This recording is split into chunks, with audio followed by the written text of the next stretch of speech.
Hi, I'm Joy Yoder. I'm a certified nurse midwife at WellSpan Ephrata Hospital. I'm doing a series of videos to give information to my centering class that was canceled due to the COVID-19 social isolation requirements. This one is particularly about Group B Strep testing. Some of you are coming up on your 36 weeks of pregnancy, and we are going to be wanting to do a test called Group B Strep testing, or GBS test is another short-term version for that. Group B Strep is a bacteria that people have in their rectums, in their vaginas, on their bodies. And some people have it one pregnancy, some people, and then none others, or every pregnancy, or somebody might not have it at all. It's supposed to be there. It usually doesn't hurt us big, strong, grown-up people. But we have found that it is the #1 cause of a newborn lung infection. And so as that baby passes through the vagina and into the world, it gets that bacteria in its mouth and in its throat and lungs. And then it can, not always, but it can develop a very serious lung infection. And lung infections in newborns are life-threatening. What we've found is about 1% of babies with moms who are GBS positive actually get sick, so it's not a large number. But if we treat the mom during her labor, we can decrease that number almost completely. And so that's why we do the testing. So like I said, if you come back as Group B Strep negative, not a big deal. If you come back as Group B Strep positive, it doesn't mean you weren't clean. It doesn't mean you have a sexually transmitted infection. It doesn't mean that you didn't wipe properly. It just means that it's there. And so during your labor, we ideally would try to give you antibiotics, penicillin specifically, unless you have a penicillin allergy. We would give it every 4 hours.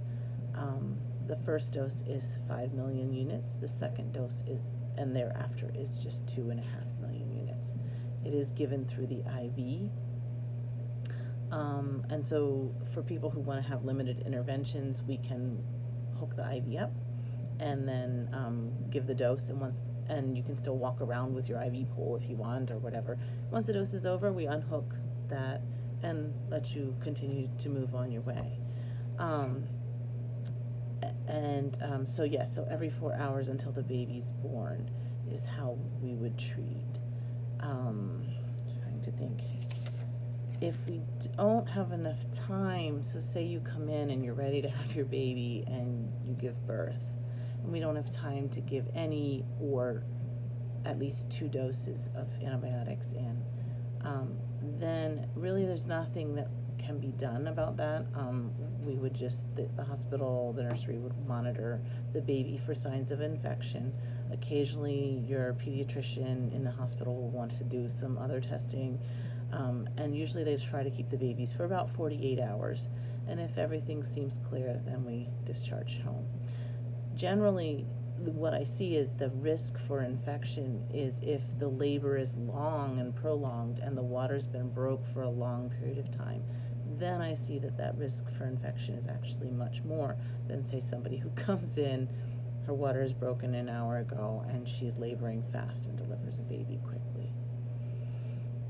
How do we do the test?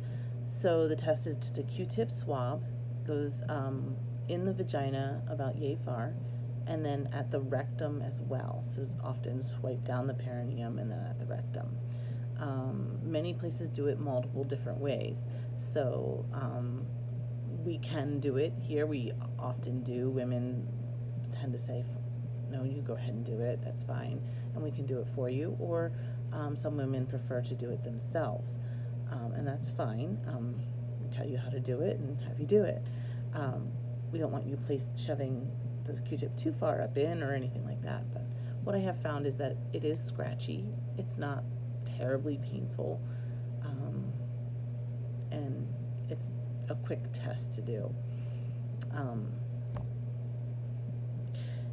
If you come back positive, I have a lot of questions about people who say, well, what if I do a special wash or do like a douche or something to prevent this, to treat this infection? Or can't I just take antibiotics prior to the labor.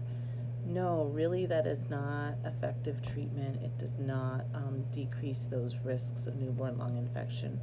Really, what we want is for mom to be the IV for the baby, and the baby have those antibiotics on board when it's born.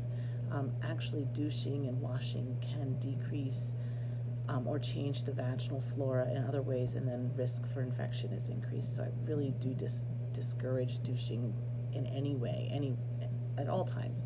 But in this case, it is not effective treatment. I'm trying to think if there was anything else, and it's not coming to mind.